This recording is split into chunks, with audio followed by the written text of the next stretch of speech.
it's Isabel from thedietsolutionprogram.com, and today I'm going to tell you something very, very shocking, and that is that saturated fat is not the cause of heart disease. I know, you think I'm crazy because your doctor told you to stay away from anything with saturated fat, but I'm here to give you some facts that will show you how it's not the saturated fat that's causing all this heart disease, but it is the packaged, processed, sugar, refined foods that everyone is eating that is really causing an increased percentage in heart disease in our country today.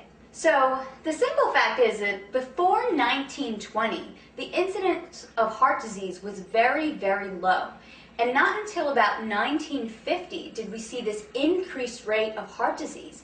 I mean, I think the percentage now is heart disease kills 40% of the population, and that actually must be an old statistic. I'm pretty sure that it's a lot higher than 40% right now. So what happened between 1920 and 1950 that caused this increase in heart disease?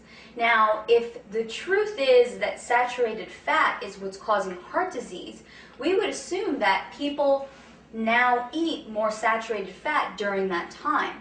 But actually, I have some interesting facts that came straight out of Sally Fallon's great book, Nourishing Traditions. And this is what she writes.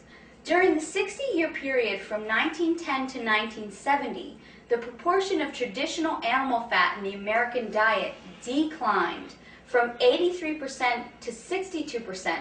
So actually, the consumption of saturated fat went down, and butter consumption plummeted from 18 pounds per person each year to 4 pounds per person each year. So actually, people were eating a significantly less amount of butter during that time. Interesting. During the past 80 years, the consumption of dietary cholesterol intake has increased by only 1%. So if this is true, and actually people are eating less saturated fat, they're eating less butter, and they're not eating very much more cholesterol, how could that be the cause of this increased heart disease? Well, Sally Fallon also writes this. During the same period, the average intake of dietary vegetable oils in the form of margarine, shortening, and refined oils increased by 400%. This is significant. Once we started eating these refined oils, the incidence of heart disease drastically increased. She also says the consumption of sugar and processed foods increased by 60%.